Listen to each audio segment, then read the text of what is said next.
Hello guys, and welcome to today's recording. But as you can see, it's not the standard kind of recording that you've been used to for the last 99 videos. Today is the end, day 100 of the Assassin's Creed marathon. And typically the way the Reddit likes to do things is to take this day as a break, end the marathon in anticipation of tomorrow's release of Assassin's Creed Odyssey. Me though, I couldn't just let today be a dead day, a boring day. So what I've decided to do is I've decided to sit here, have a conversation with you while watching Assassin's Creed, the movie. We're going to go through, much like we've done with previous games. We're going to talk about the setting, the historical setting, and the historical characters, even one or two that we only see for a few seconds. But for the most part, this is going to be a commentary on the film while giving you a little bit of the extended history that you have come to know from my Assassin's Creed playthroughs. Once the movie is all done, I'm going to give you a little bit of a review, because what is Mr. No's reviews without a little bit of a review? So, without any further ado, there is just one little bitty tidbit. I gotta tell you where I am so we can sync up our movie playing. I am at 0.00 on the Blu-ray. So what that means is I am just before the Fox trumpets sound and we get a little bit of that fanfare that we've come to expect with Fox films. So without any further ado, let's go ahead and watch Assassin's Creed.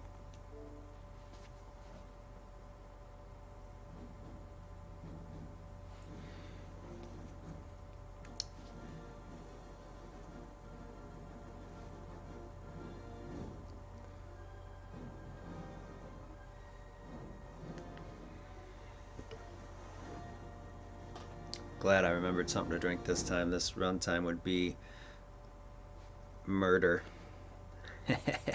Assassin puns.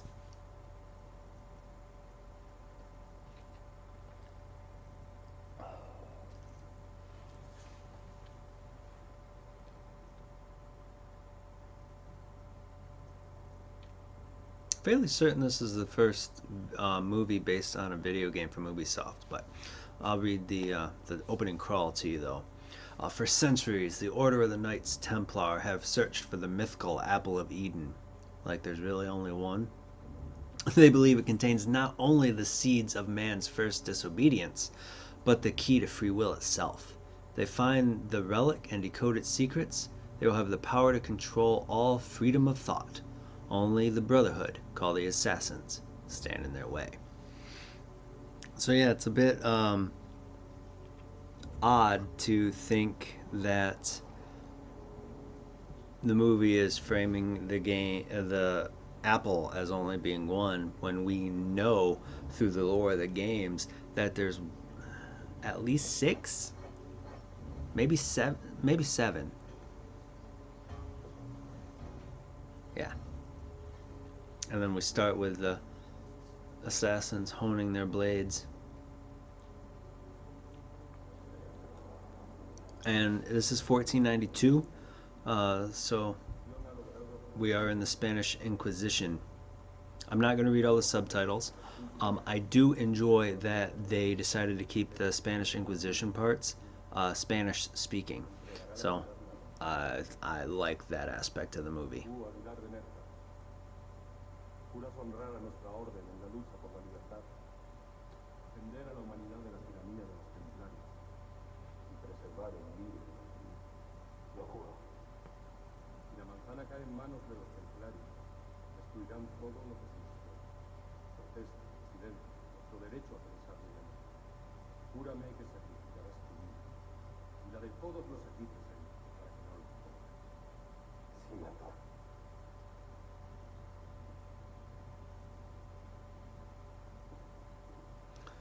So,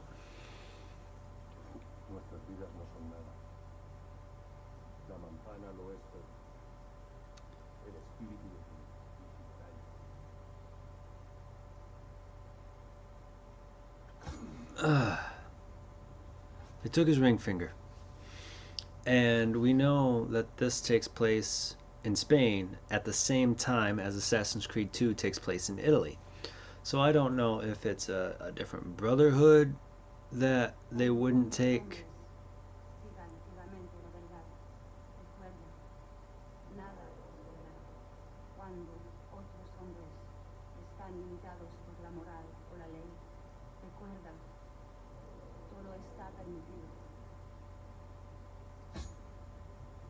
Trabajamos en la oscuridad para servir a la luz. Somos asesinos.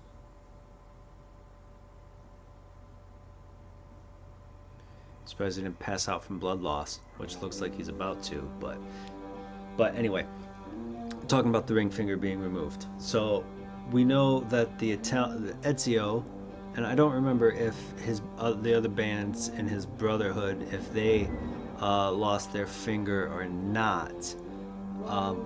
But at the same time, Ezio didn't lose his finger. He did. Maybe it's a difference between the Spanish Brotherhood and the Italian Brotherhood.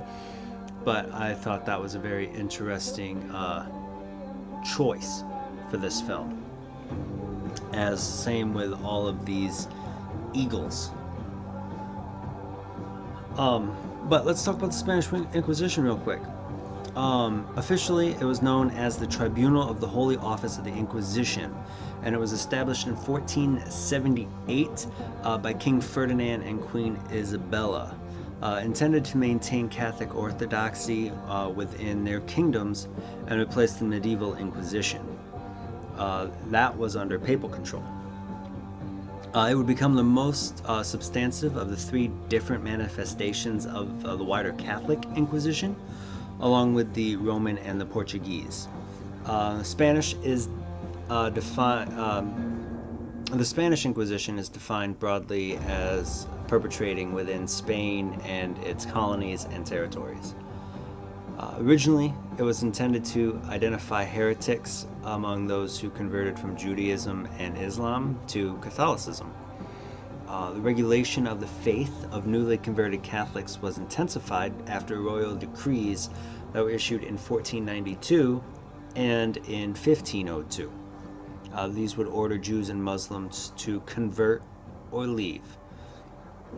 It would not be definitively absolved until 1834, during the reign of Isabella II, after a period of declining influence and public outcry that happened within the preceding century. Modern estimates have around 150,000 prosecuted for various offenses during that time, with which has between about 3,000 and 5,000 executed. Often cited in popular literature and history as an example of religious intolerance and repression, some historians have come to conclude that many of the charges levied are exaggerated and are a result of anti-Catholicism in the 19th and early 20th centuries, largely of Protestant within origin. Now, this moment is a large moment for this young man, this Callum Lynch here. He's essentially just walked in to see that his father has murdered his mother.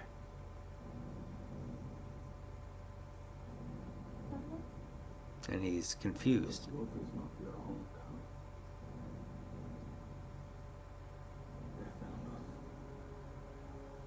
I believe that line was, "Your memories are not your own, Cal."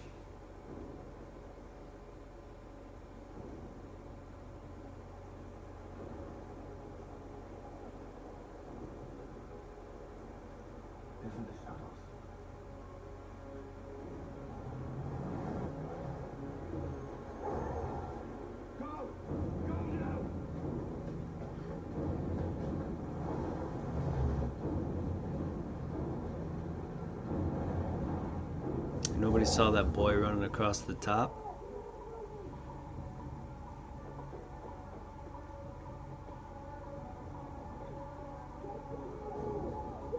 Templars.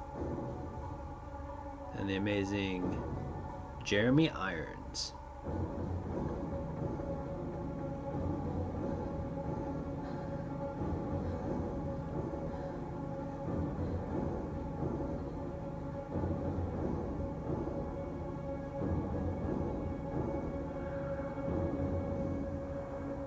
More eagle.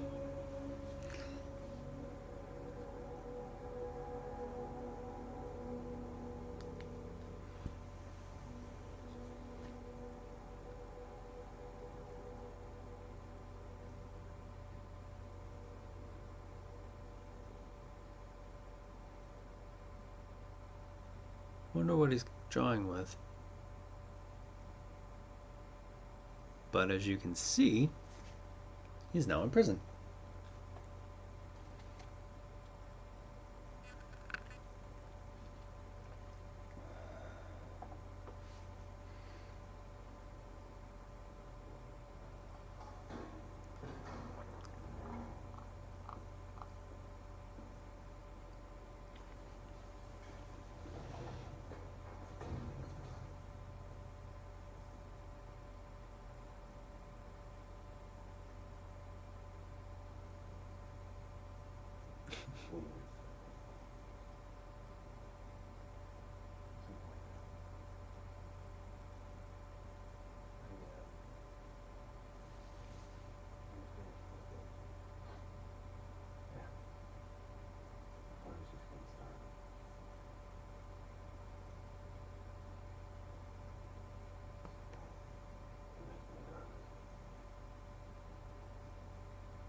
For those of you who've noticed, Michael Fassbender plays both adult Callum Lynch and Aguilar de Najera.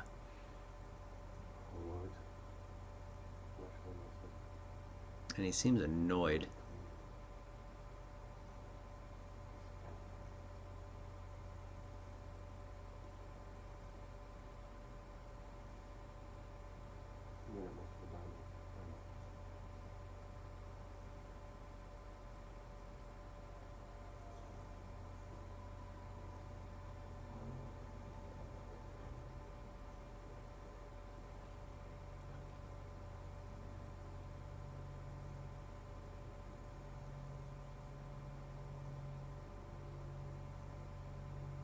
Oh, I can't watch that.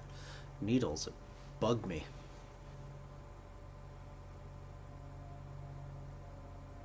Vietnam Callum Lynch was found guilty of capital murder. He was sentenced to die on this day, October 21st, 2016. Does the prisoner wish to make a final statement? No problem, I'll see you now.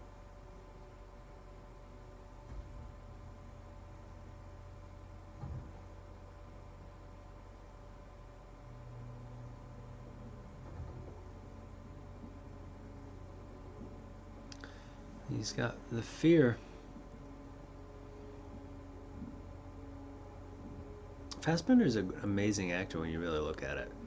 There's he can do dark and brooding pretty well. I mean, if you look at his Magneto, he does that really well. Even in Apocalypse, he was a highlight of it. I'll probably be in a highlight of the upcoming Dark Phoenix, but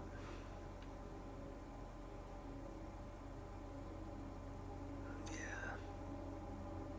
Well, you'll see my butt, yeah, when this movie gets a little bit farther along. And it's weird. Well, I guess it's not weird to see him, his life flashing before his eyes. Essentially, is what's going on here. But it's all about his mother.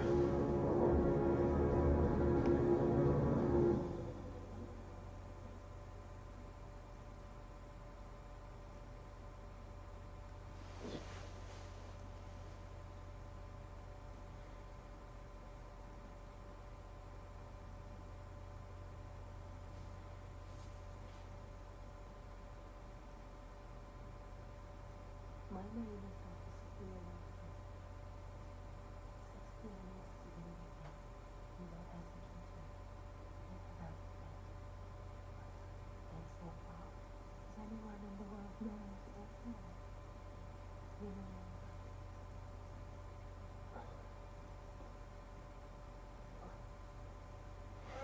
Oh.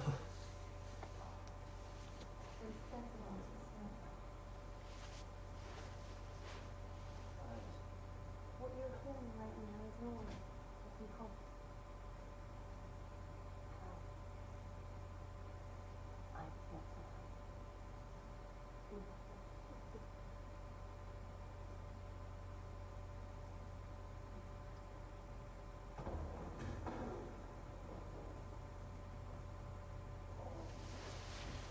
So whatever they put in him, which There you go. possibly just normal anesthesia, and his mind is slowly coming back too. But it's very, very slow to come back together. And I think I need to turn this down a little bit. It sounds like I'm waking people up. So let's turn this down a little bit. You might not hear it in the background, so we'll turn this down a little bit. That way, you're probably just hearing the short hum of my fan, and I hope it's not too much of a problem. Don't touch it.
You're not the first one to encounter. I'm here to protect you. To listen to your conversation. To be my protector. To remain under the teaching name of the Observer Foundation in a private organization dedicated to the protection of humanity. With my help, you can turn your needless humanity violence. Trying to cure violence. But instead, he thinks they're all crazy. And what I don't get about it is how and why they've essentially renamed Abstergo Industries to the Abstergo Foundation.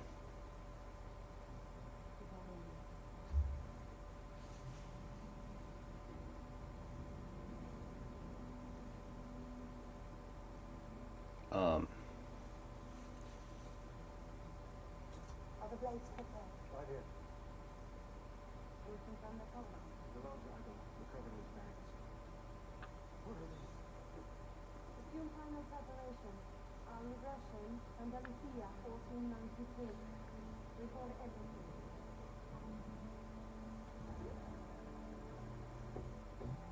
Arms ready. So, if you pay attention in this scene, you're going to catch a lot of Easter eggs in the background. There's one in particular right there on the kind of the left side of the screen, and you're going to get another look at it right here above Rickon's shoulder. That is the Animus from Assassin's Creed 2. That is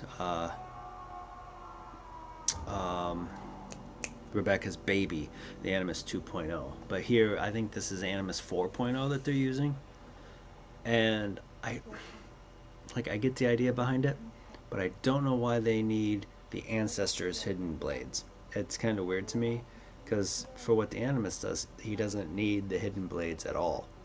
He just needs to do the thing. You can't change what happens, Cal. Engage scanner. So, like, the only thing that I thought they designed this Animus. Of course, they designed it for the movie, so it looks more visually stunning than just sitting there in a chair. But what's the in-universe speculation of it? Like, they never use it again. There was rumor that they might, but when they brought the new Animus up, that was Layla's, and that's just essentially a bed. Which I like how they tied her into Sophia Ricken and essentially all of this, because if they'd have followed Layla's design, they wouldn't need Cal, because they found the blades in his crypt, in his resting place. They could have just taken a DNA sample straight from the body, thrown it into Layla's Animus, and anybody could have done it. But we were supposed to get more with this Animus, we never did. Well, I can't say never did. This movie's only 2 years old. We just haven't yet. And as you can see, Cal didn't lose his finger, so why did they take Aguilar's? Just a ascension to the creed, I guess.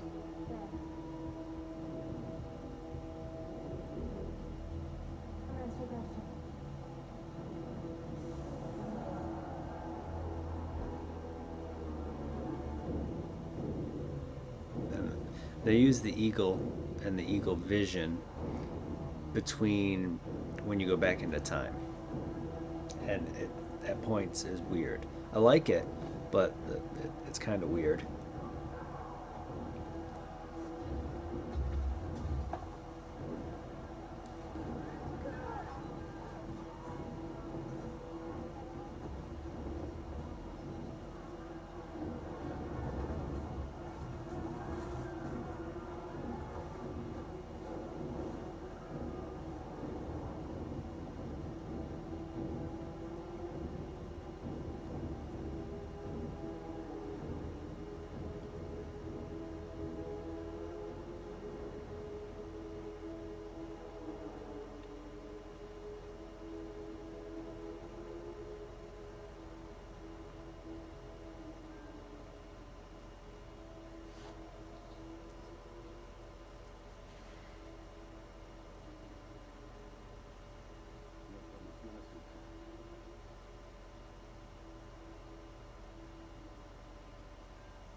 I wonder if they did all of the previous, like the past history, uh, before doing the modern day stuff because of the mustache and beard that Fassbender has.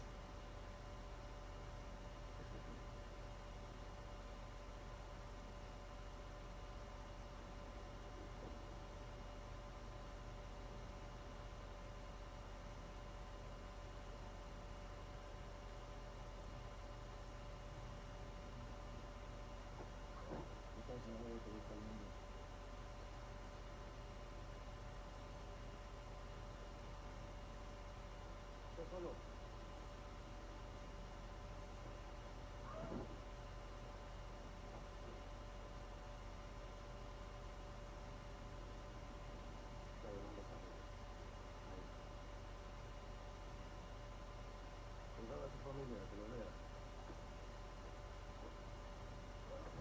Va en el pueblo entero.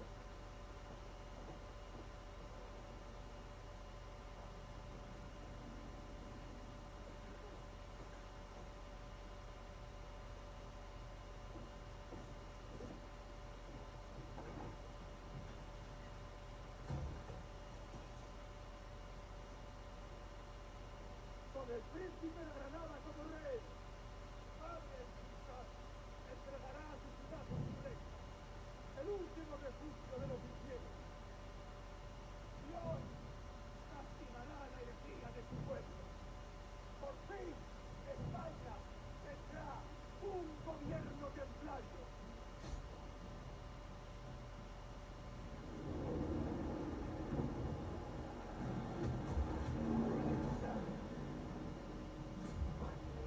One thing this movie does very well, specifically the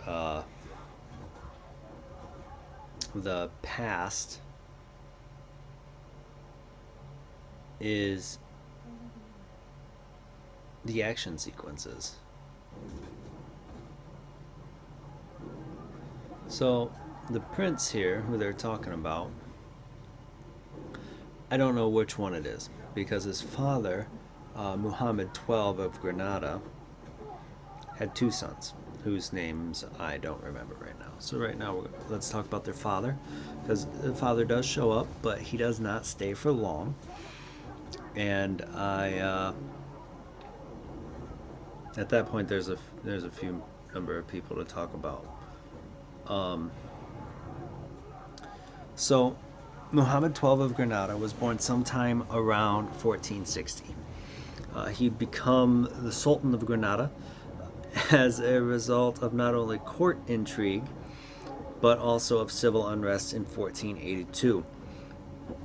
After invading Castile, he'd be taken prisoner of Lucerna in 1483. This would end up leading to the restoration of his father as ruler, who was then replaced by his brother, who was also named Muhammad, but now known as Muhammad XIII. Muhammad XII would obtain his fiefdom and Christian support to recover his crown in 1487. And he would do this by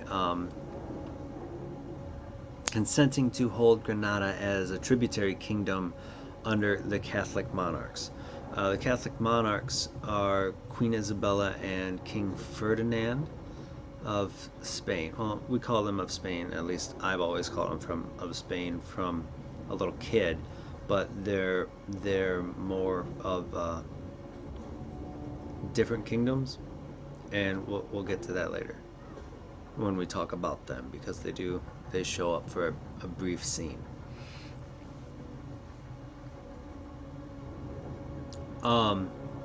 So Muhammad would be summoned in front of Ferdinand and Isabella to surrender his city of Granada. This would happen, the surrender, on January 2nd, 1492. Legend has it that after he would go into exile, and though he was given an estate in Lagar de Andrajax, he would cross the Mediterranean Sea to Fez, Morocco in October 1493.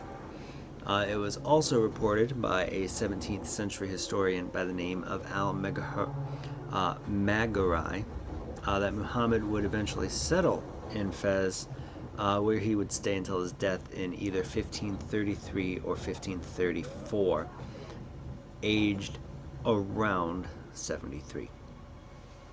So we got another cool action scene coming up, the infamous assassin's chase scene.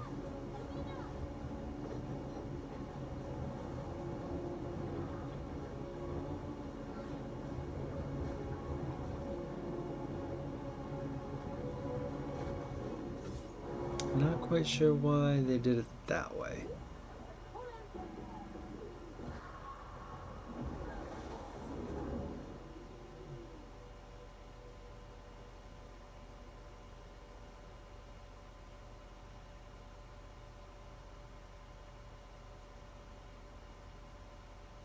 So weird.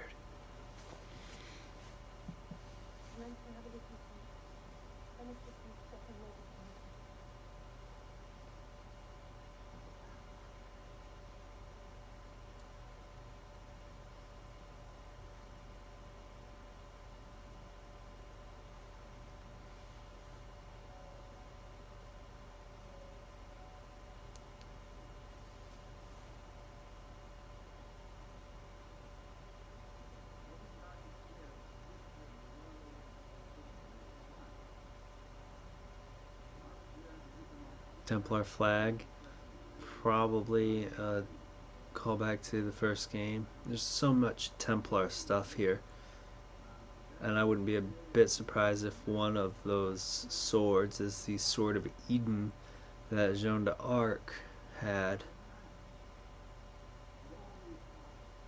probably with the heart at this point.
It's funny that those guys are always walking around in hoods.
See, Assassin's Creed, at least the first one, and one or two other ones after that, has always portrayed Jeremy Irons' character of Alan Rickon as the Templar Grand Master, as the leader of everything, as CEO of Abstergo Industries. But now they have him as CEO of Abstergo, what do they call it? The Abstergo Foundation. And he answers to essentially a council, which that lady is the head of. So I think that lady, whose name I totally missed, and I don't know if it's just the volume's too low or if I just don't remember it. Probably both. But I think she's the head of the council and the essential Grand Master. And Cal's here getting his first taste of the bleeding effect, and he doesn't know what's going on with his mind.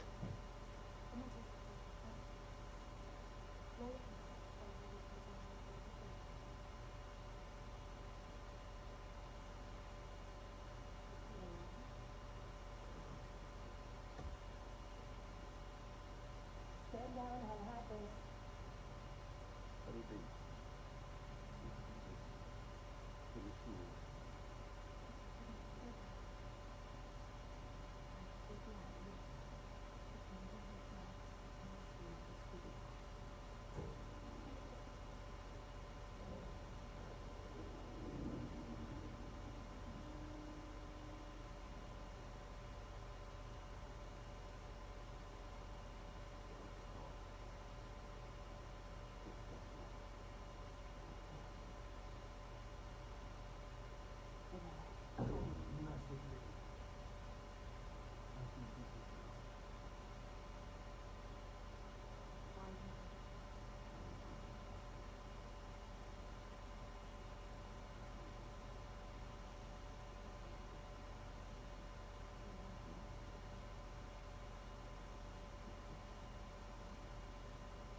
So this room, if you go, I don't want to say frame by frame, but if you go slowly through this room, you'll see a whole bunch of Easter eggs hidden in the back. Like, let's see if I can find anything that's really good from the games.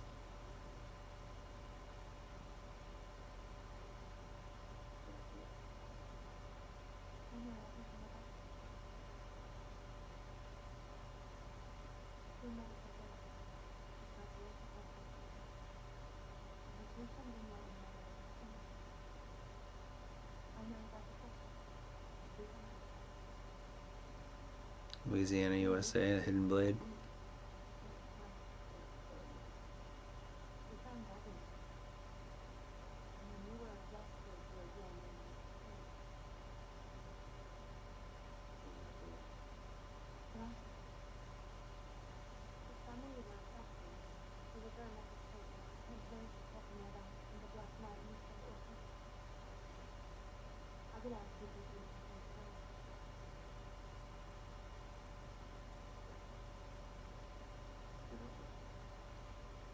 More than you.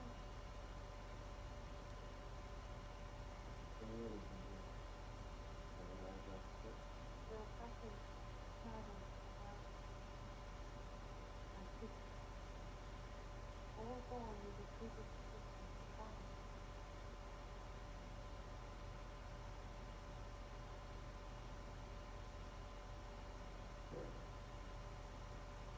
It is all. You do for the best.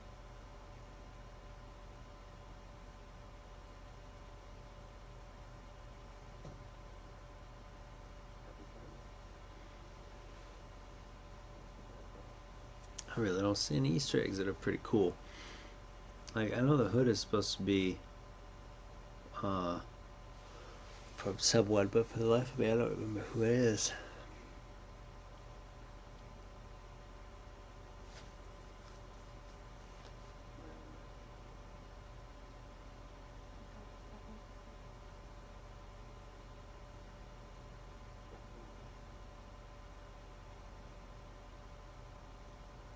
I believe suffering to look at the world. Oh, there's something about it. You can't die. I can protect. You are believing. I believe it's true. The Bible says They're still going only after one apple, and what gets me is at this point they have already, as Abstergo, destroyed at least two. We know two that they destroyed because they destroyed the one in London in Syndicate in 1868. Well, that was Evie. But then there was the one that they destroyed in the Denver incident, and they had three of them with Kennedy around Kennedy's time. So they know there's more than one apple. It's this movie is, last I knew, in canon, but ignoring so much of the canon. That's like Star Wars ignoring the books and the TV shows.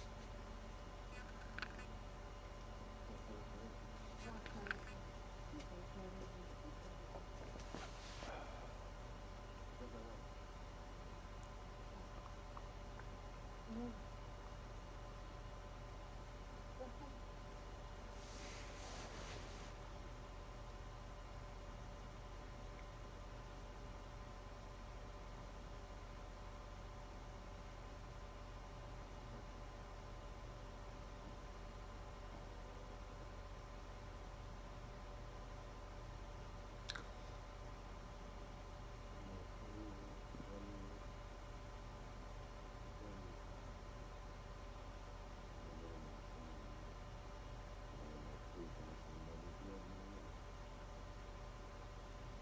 So what I want to know is how these guys that are essentially prisoners know who he is and what he knows.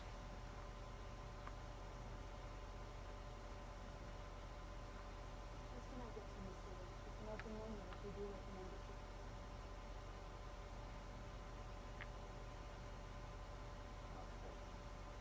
State for the pioneer.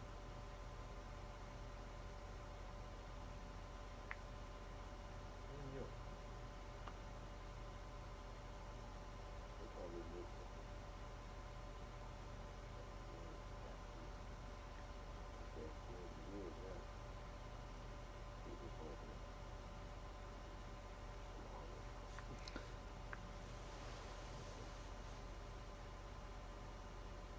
Duncan Walpole.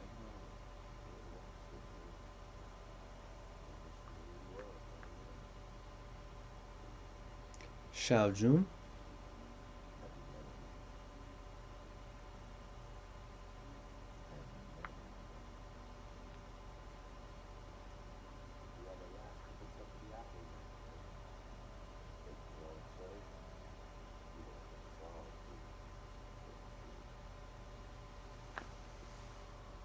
Yusef Tazim.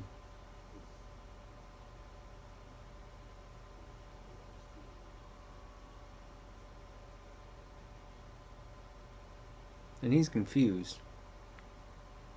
Like, if I remember right, Cal doesn't believe in the assassins and the Templars.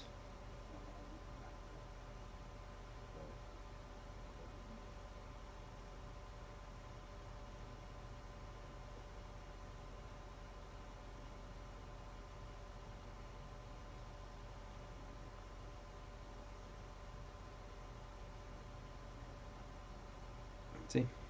Doesn't quite understand what's going on.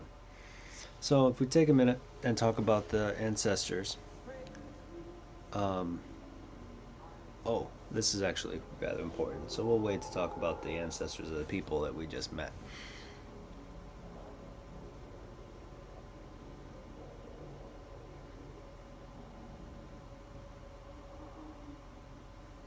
At least I thought this was the part that I was thinking of. It wasn't.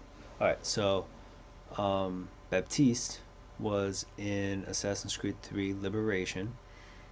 Was he the villain? I want to say he was a villain. He was an assassin turned Templar. My memory serves. Xiao Jun, of course, was in Assassin's Creed Embers. Met Ezio, and would later star in her own side game called Assassin's Creed Chronicles China. Then you have Duncan Walpole, who of course was killed by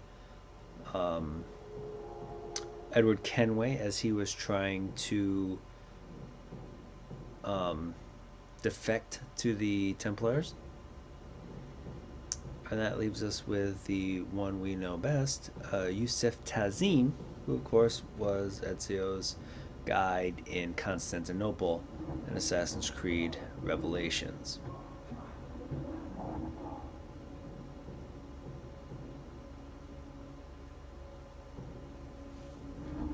So this is a little bit weird watching him fight a shadow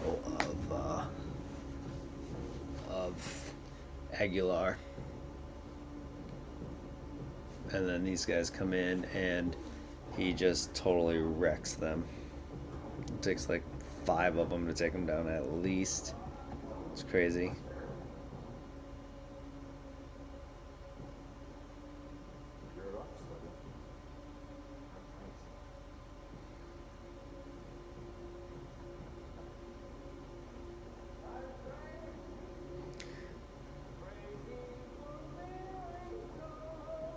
So this, I don't understand the whole "I'm crazy" thing. I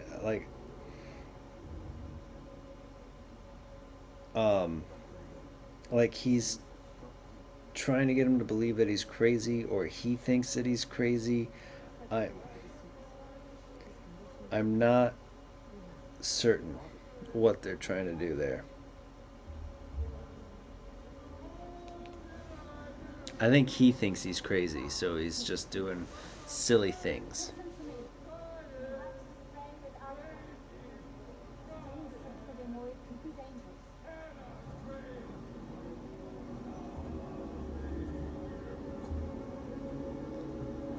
Like I don't like that I just totally don't understand that at all. But it does lead into one of the best action sequences of the movie, which I almost call it the game, which is based on that painting that we saw in that kind of board meeting. And the one thing I don't understand, like I get why they did it, because we're gonna meet King Ferdinand on the right, Tomás de Torquemada in the center, and Queen Elizabeth on the left. What is that mask or face paint thing that Queen Isabella is wearing? I don't get it. I don't understand what it's all about.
Oh, I understand.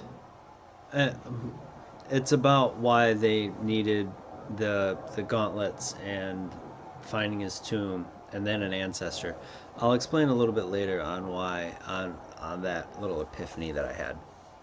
But right now we're going to talk about the man who is speaking. Tomás de Torquemada. Um, he was born sometime in 1420 in the Kingdom of Castile. He was a Dominican friar and the first Grand Inquisitor of the Spanish Inquisition. I believe the movie also states he was the Grand Master of the Spanish Templars.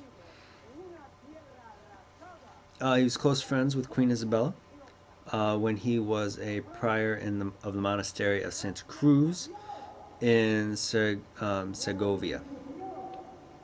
He'd go on to be at her coronation in 1474 and advised her to marry King Ferdinand of Aragon in 1469. After they petitioned Pope Sixtus IV, which he would in late 1478 with a papal bull giving the king and queen full powers to name their inquisitors. In 1482, Torquemada would be named the inquisitor of the Spanish kingdoms. Oh, I'm sorry. He would be named an inquisitor within the Spanish kingdoms, and then a year later, he would be named Grand Inquisitor, which is a title he would have until his death. He would reorganize the Inquisition from a single tribunal to a network of 24. His quest to remove the heresy from Spain. In this quest, he would make sure that the condemned would wear a sabenito, bearing the design of a specific type of penance. During his final years, his failing health, coupled with the widespread complaints that he had, Pope Alexander VI, we remember him, Rodrigo Borgia. So Pope Alexander would assign 4 assistant inquisitors to Torquemada in June of 1494. Torquemada would die on September 16th, 1498, aged either 77 or 78. So 2 years after, just before the end of the Inquisition, so you're looking at 1834, I believe. His tomb would be ransacked, and his bones were allegedly stolen and ritually incinerated. So we're going to talk about the king and queen here, but first we're going to make sure you guys check out this awesome action scene that's going on.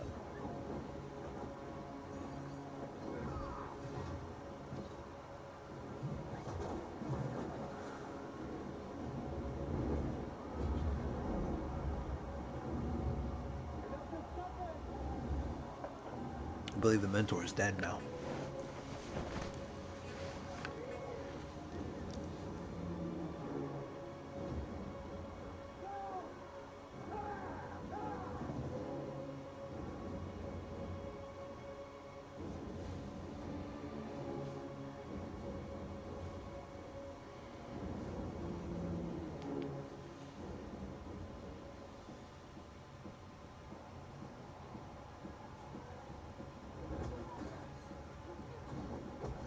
It was a smart move, though, to get him to put that knife down so he could use it to pull the pin for his the cuffs around his ankles.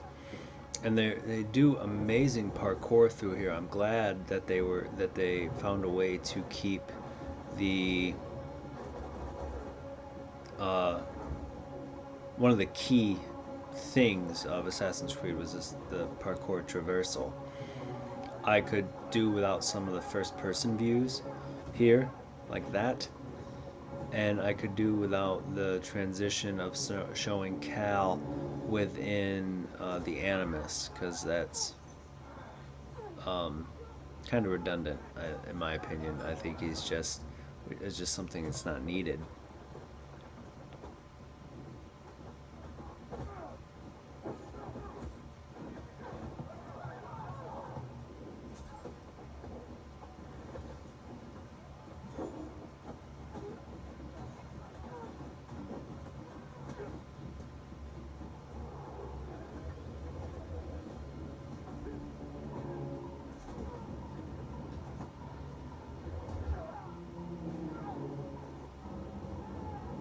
Because it kind of just pulls you out of this. You got this amazing action scene, and then it pulls you out of it, and you watch this dude flipping around doing nothing against a hologram, and it's just awkward.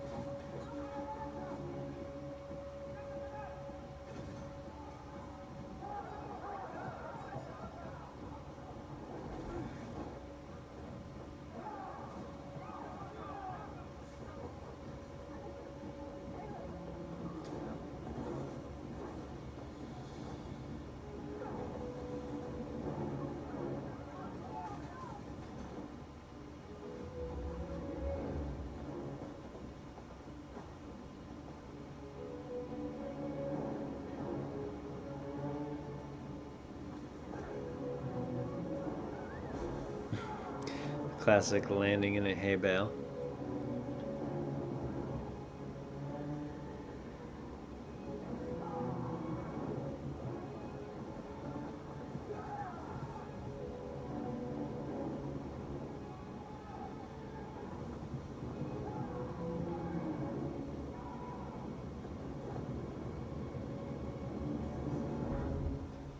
What a leap of faith. Look at that.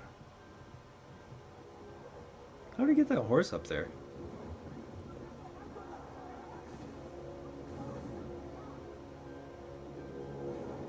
It's great parkour, things that you can do in the game. I mean, it's amazing what they do.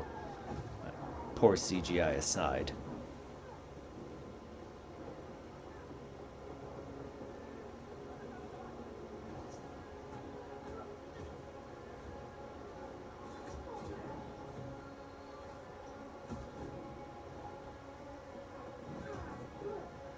Ah,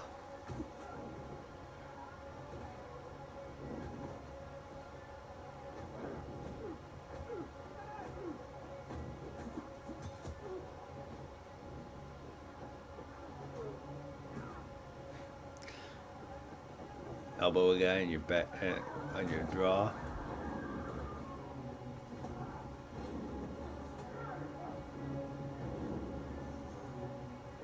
Could you imagine being that kid though? You're sitting down to have dinner, and then all of a sudden, poof, guy jumps through your window and he gets stabbed with your dinner knife. I'm waiting for one specific moment to happen before we talk about King Ferdinand and then Queen Isabella. Because there's one particular thing that I don't want to miss talking about.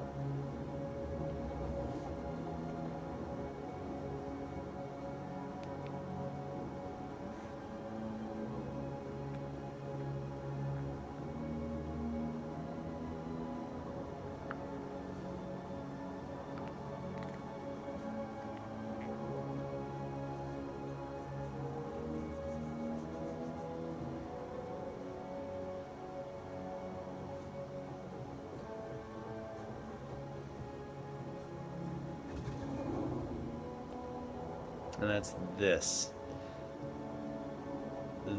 leap of faith.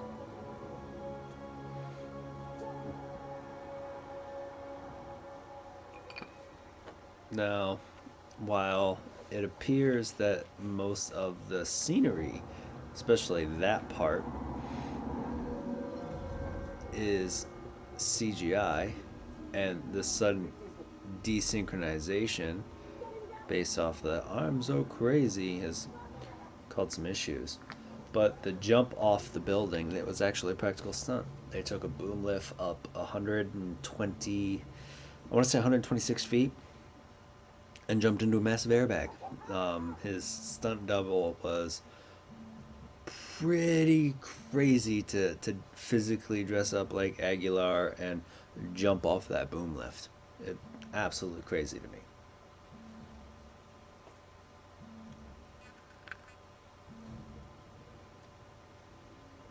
I'm not quite sure what this is for, but I don't understand medical science.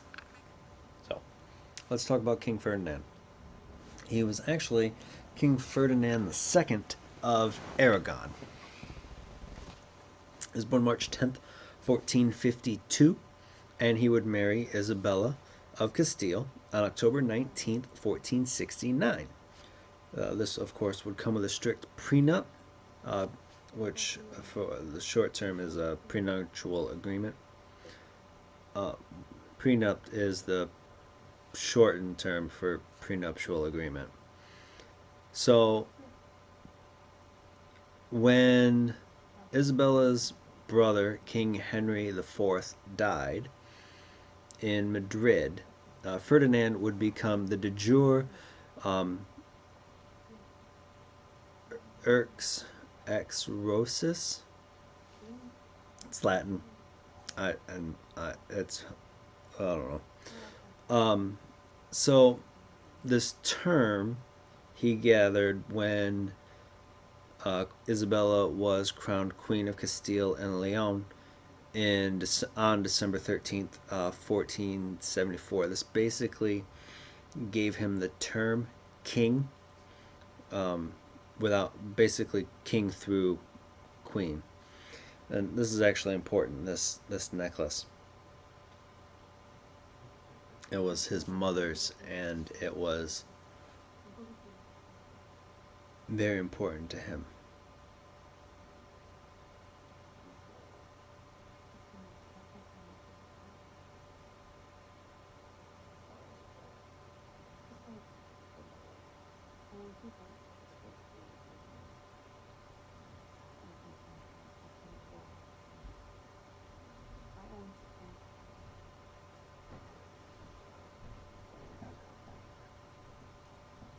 So much manipulation going on here.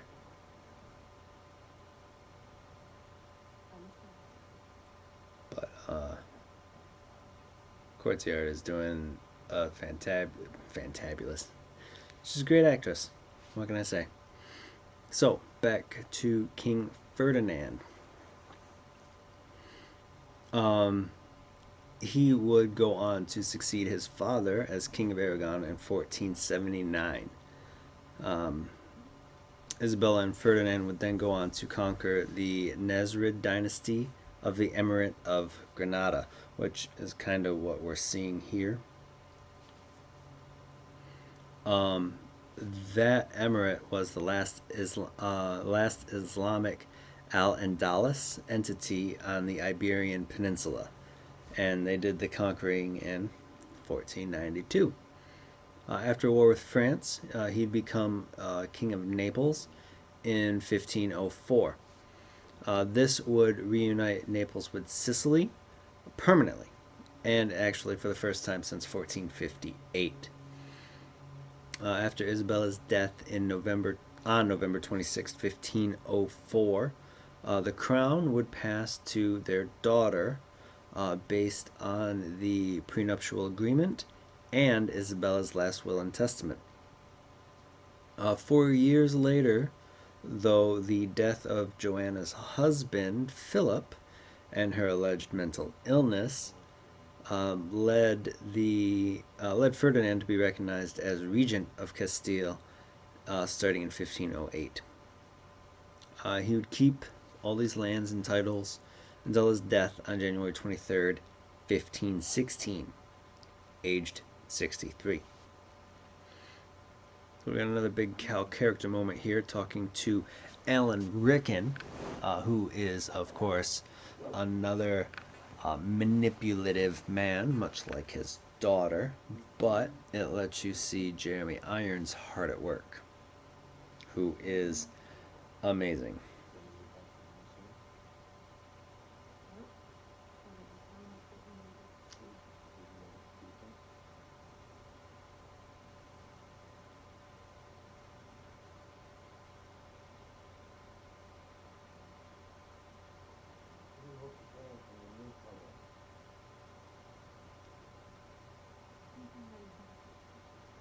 And it seems like they're both manipulating Cal in other way, like against each other. Now I see where he got the bombs, right there. I missed it last year um, during the marathon, but this time I caught it. And then this is another important character moment for Cal. So we'll wait to talk about Isabella until after this scene.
Nope.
mom's necklace and dad's blade.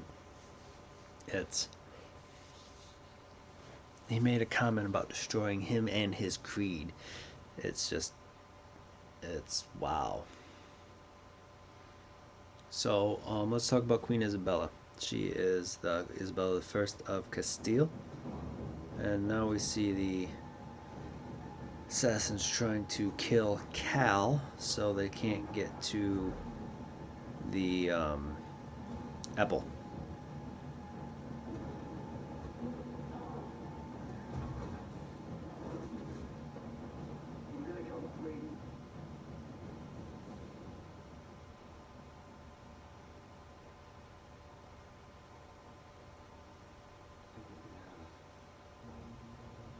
And he's essentially given in at that point. But Isabella was born on April 22nd, 1451, after issues with her half-brother not giving her what she was promised by their father in his last will and testament, and the nobility backing her younger brother for succession, though after a few battles, the younger brother would pass in July 1468, and agreeing to not marrying without her older brother's consent, and him not forcing her to marry, she would be named his heir. During the marriage to Ferdinand, they would not only bring on the Spanish Inquisition and the war in Granada, but they'd also sponsor Christopher Columbus's expedition to reach the Indies by sailing west. She'd pass on November 26th, 1504, aged 53. In 1958, the process of the cause of canonization of Isabella would be started, which would finally end in March of 1974, where she was given the title Servant of God.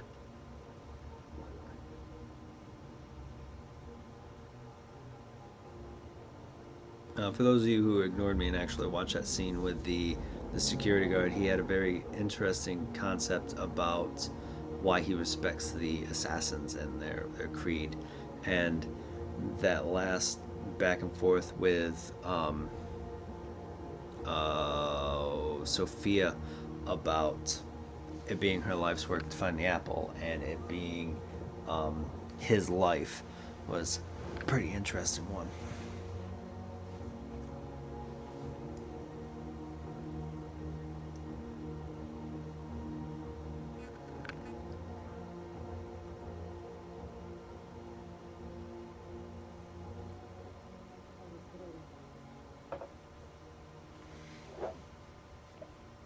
And there's Cal's mom's necklace.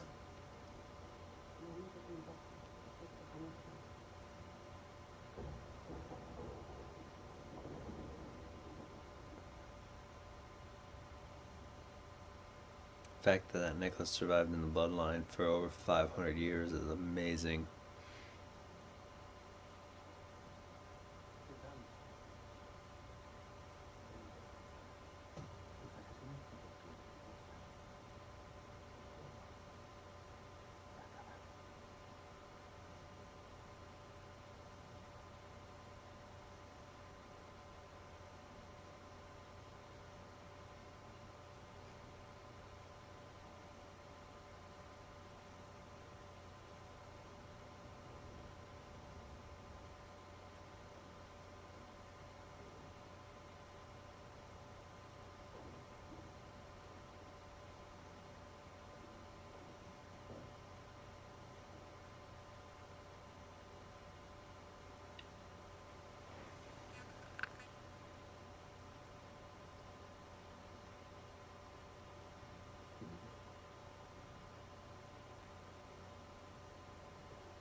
See, I thought it was fake until they held it up to the light.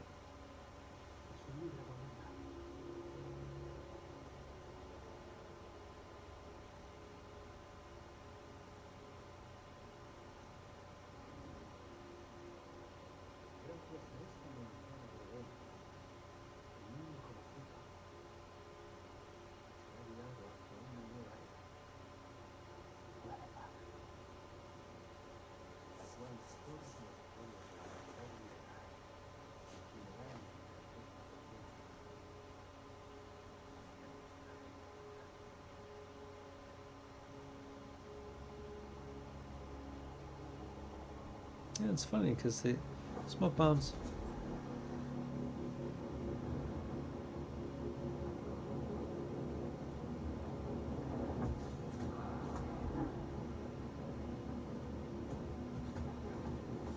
I mean, look at that. How amazing is that? And her outfit is crazy.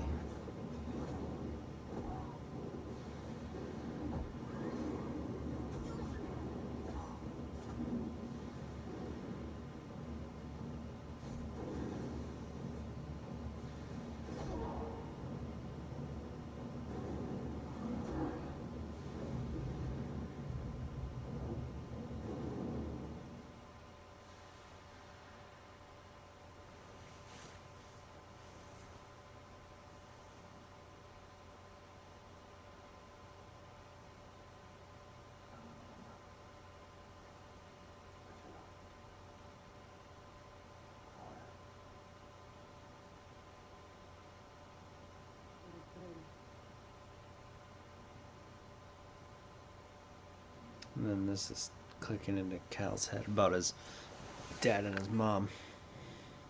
About the importance of this apple.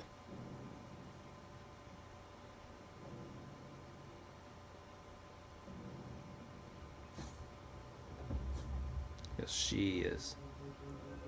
And he finally understood it. Right there.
Time to run.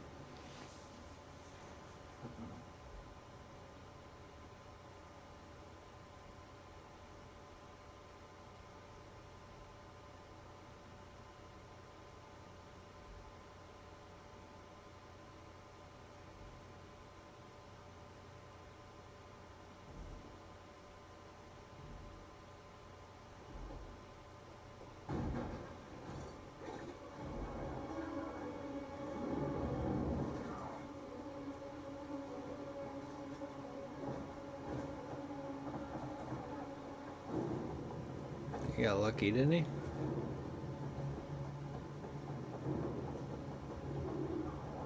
I mean, just look at this action that they put in. Uh,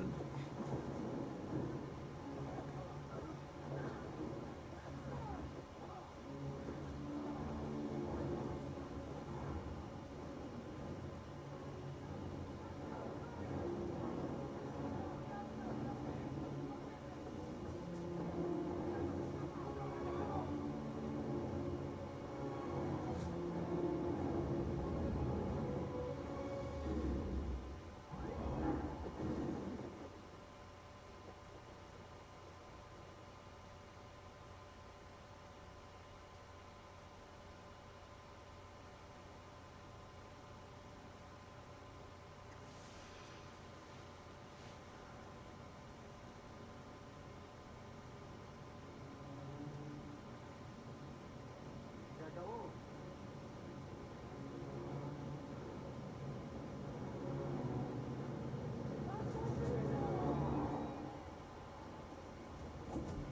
like he gets hit there, but the CGI just it makes it hard to believe anyway. And I don't understand why he threw his knife into the water to break the surface and stuff. Like I totally don't understand why he would do that. And then it breaks the animus. That in itself is crazy to me.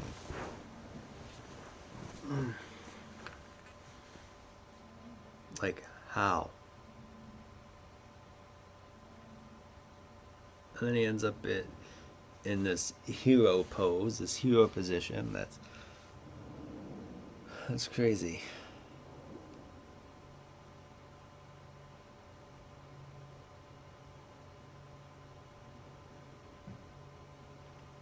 And then this happens. This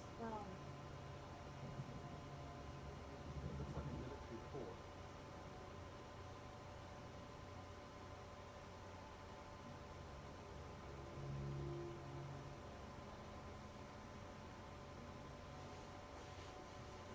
Abby, vamos a la frontera.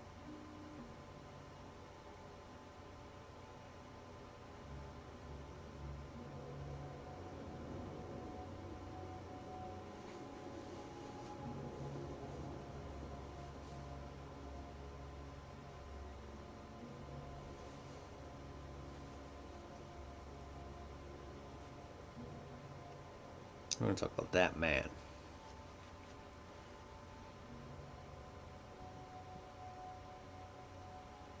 But we'll wait until his name is revealed.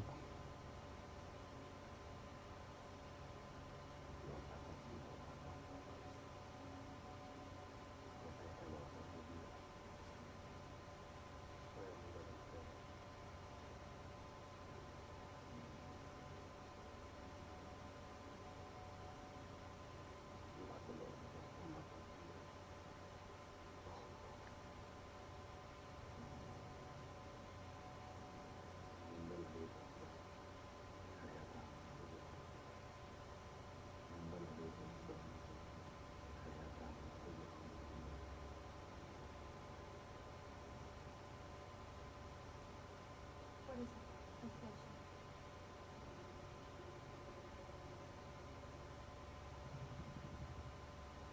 Following the light of the sun will leave this whole world behind.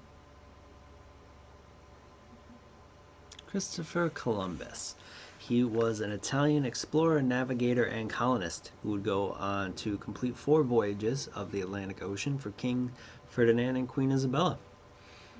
This would give him as leading the first European expeditions to the Caribbean and to Central and South America. This would initiate the permanent European colonization of the Americas. He was born sometime before October 31st, 1451. His early life is obscure, but generally agreed that he went to sea at a young age and traveled as far north as the British Isles and as far south as modern-day Guyana. After largely educating himself on geography, astronomy, and history, he would formulate a plan to seek the Western Sea Passage to the East Indies. He would hope to profit from the spice trade. He would lobby King Ferdinand and Queen Isabella, and eventually they would agree, and Columbus would set sail from Spain in August 1492 with 3 ships: the Nina, the Pinta, and the Santa Maria. After a stop in the Canary Islands, he'd make landfall on October 12th, 1492 in the Bahamas. He would then visit Cuba and Hispaniola, and he would establish La Navidad in what is now Haiti. This would be the first European settlement in the Americas since the Norse colonies almost 500 years before. He returned to Spain in early 1493, bringing back a few of the natives, and word would spread throughout Europe of what he found. Now I'm going to pause for a minute here because this is another important Cal moment, and that right there is Arno Victor Dorian, probably my second favorite Easter egg of the game movie, to see that he's related to Arno. But what is crazy to me is this is basically going through his genetic memories and seeing his ancestors. But of course it's broke up in weird and unexpected ways, so I guess I really kind of have to wait until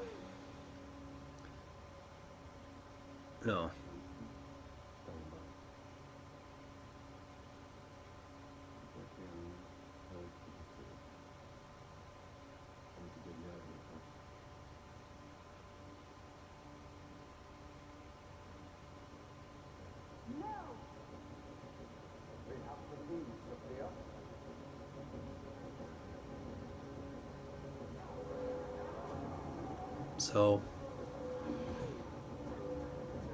you basically see all these assassins going through, and this is an amazing thing. The fact that with cataracts, he takes out at least two, maybe 3 guards before his death. So this is his mother, and he realizes that she was an assassin. And then that, I believe, is Maria, which would be the female with Aguilar. So the way the eureka moment I had is that they needed DNA from Aguilar and a personal artifact, his hidden blades, to help anchor his descendant to his life, and that's why he could see past his grandmother's death, because the DNA would have stopped at his conception from Aguilar. And then essentially talking to his mother again, we essentially turned him to being an assassin. It was Sparta kick quickly before tomorrow. That should be fun. So anyway, back to Christopher Columbus. So after he'd bring back a few natives in 1493, and word would spread throughout Europe. He would lead 3 more voyages exploring the Lesser Antilles in 1493, Trinidad and the northern coast of South America in 1494, and the eastern coast of Central America in 1502. Many of the names he gave to geological features Mostly the islands are still in use today. He would also be the one that gave the Native American, the Native people, the name Indios, or Indians in English. He'd end up having a strained relationship with the Spanish crown, and would end up being arrested and removed from Hispaniola in 1500. And after a, a protracted litigation over the beliefs that he and his heirs claimed were his, and the crown claimed that it was theirs. It was basically saying, "But I found it; it's mine. But you found it, you didn't. If it wasn't for us paying for it, you wouldn't have went in the first place." His findings would lead to a period of exploration, conquest, and colonization that would actually end up lasting for centuries and create the modern Western world. After his death on May 20th, 1506, aged about 54, his legacy would highly be debated. Public perceptions have changed by recent scholars that have given more attention to the negative aspects of his life, such as his role in the extinction of the Taino people, his promotion of slavery, and allegations of tyranny towards Spanish colonists. So we finally get a pretty decent action scene here in the modern day. There's Duncan Warpole using a phantom blade, or I don't remember the guy's modern day name,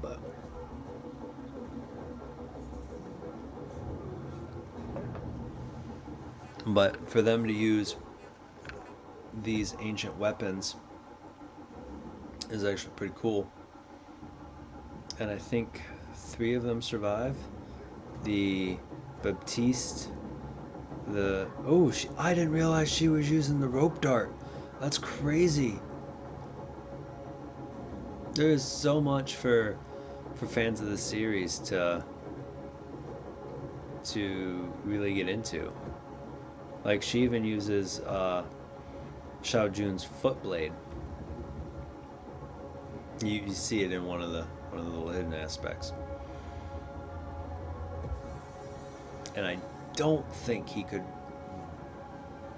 Goku punch to get that out of there.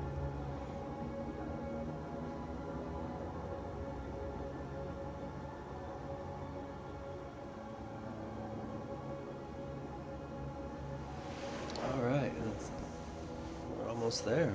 Now it's about going after the apple.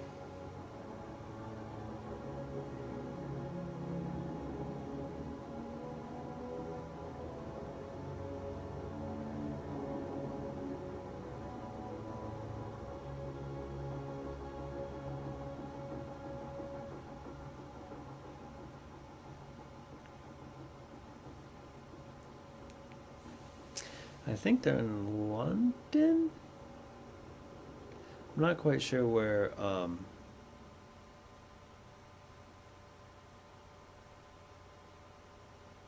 They stated it in the in the movie, but I don't quite remember where Columbus was interned.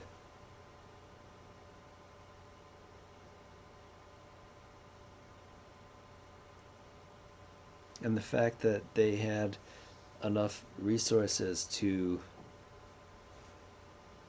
pull that out of his tomb, crazy to me.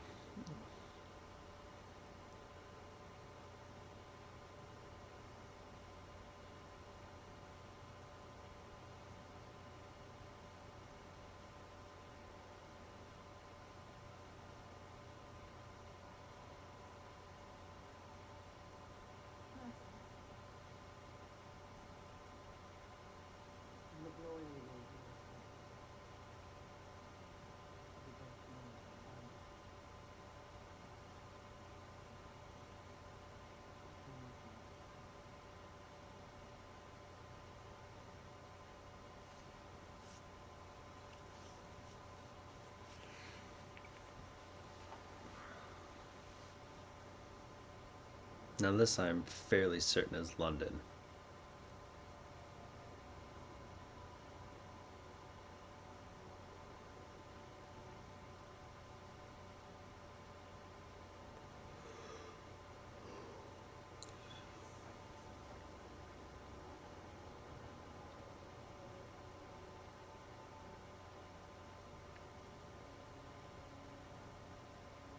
Oh yeah, the Grand Templar Hall. Huh, makes sense. It said London on there.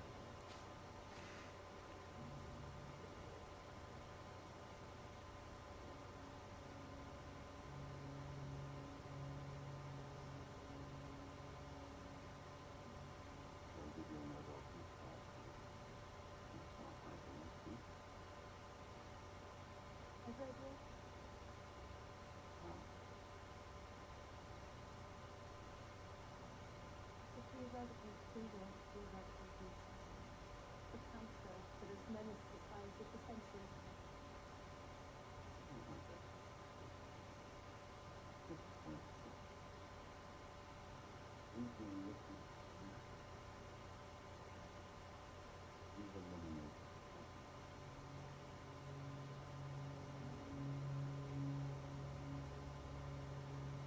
And that was like swallowed in his stomach.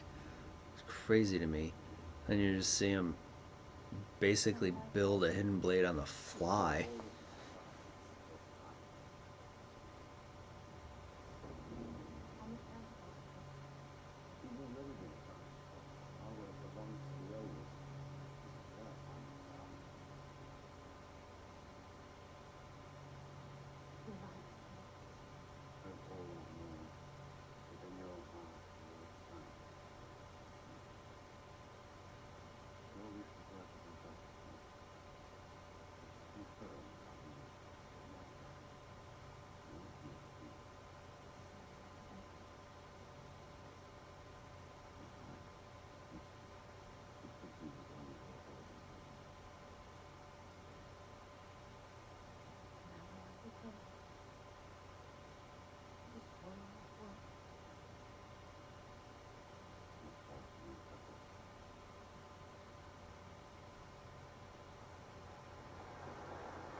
It amazes me that most of them are wearing their hoods.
See, there she thought he was there to kill her.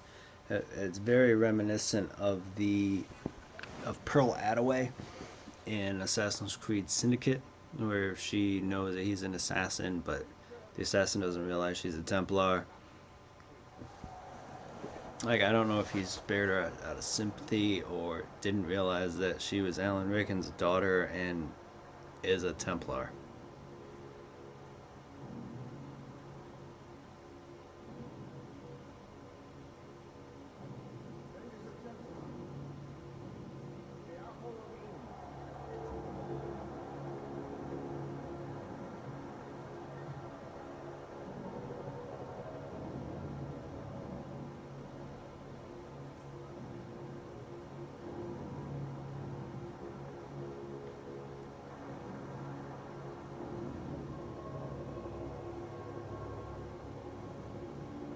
Like, I'm not sure what it's doing right now, other than just a light show.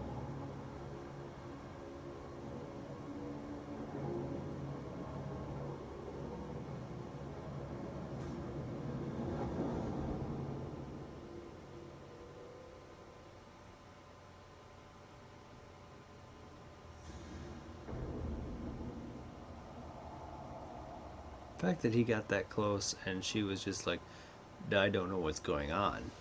So, this ending is kind of weird.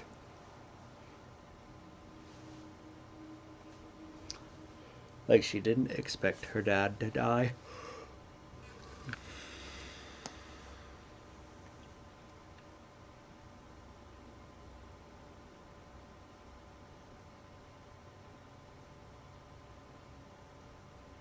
And then replaced with that little bitty apple from the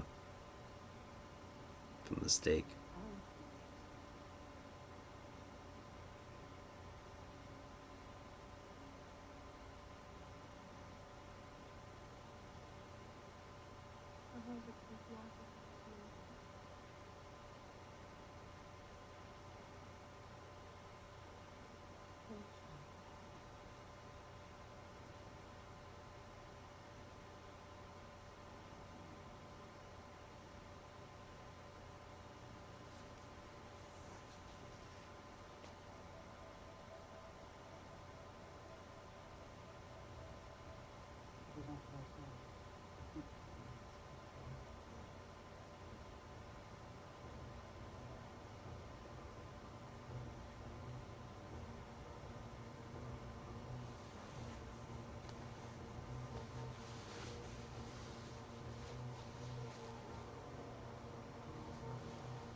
Why is there an eagle in London?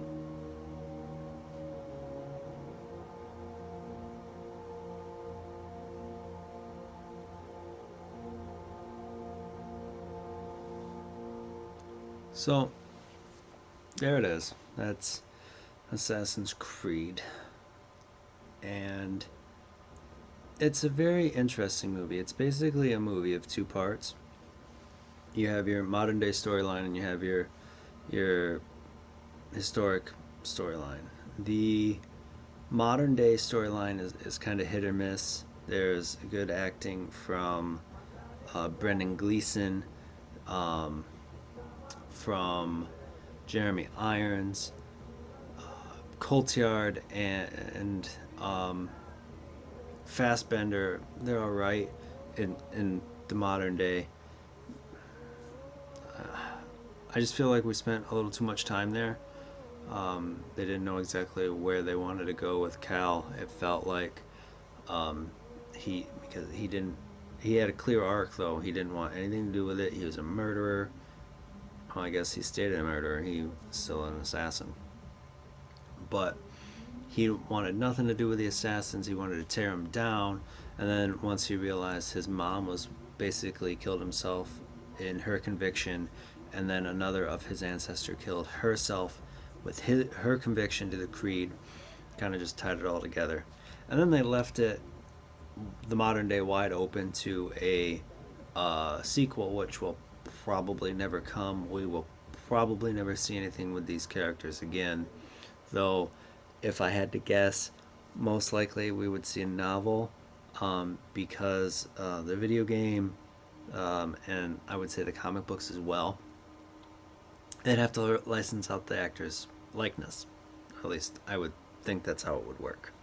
The historic session was probably the where it shined the most. The action, the free running, the it was all there. I could have done without the hard rock at the very beginning. Is like, yeah, we're going into history and we're gonna jam out. But besides that, the only other downside in the historical settings were some of the CGI. And when you just kind of roll it all together and you think about the movie as a whole, to me, it's a proof of concept. It's a lot like the first Assassin's Creed. You spend too much time in the modern day that just doesn't quite work, but the historic setting is there, and it's just enough to show you that there is potential there. But what do you think? Sound off in the comments below. Let me know how you guys think after um, watching this movie along with me. Um, and then tomorrow we're gonna get our first Assassin's Creed Odyssey review, or not review, our first video. Hopefully you have been watching at Twitch TV slash twitch.tv slash Mr. It's either Mr. Knows 20 or Mr. underscore Knows 20. I'll leave a link. I'll, um, I'll leave a update in the description along with the time frame, the time for the review. So, with all that said, and without any further ado, I've been Mr. Knows. This has been Assassin's Creed. I can't wait to see you for Assassin's Creed Odyssey. Have a great night.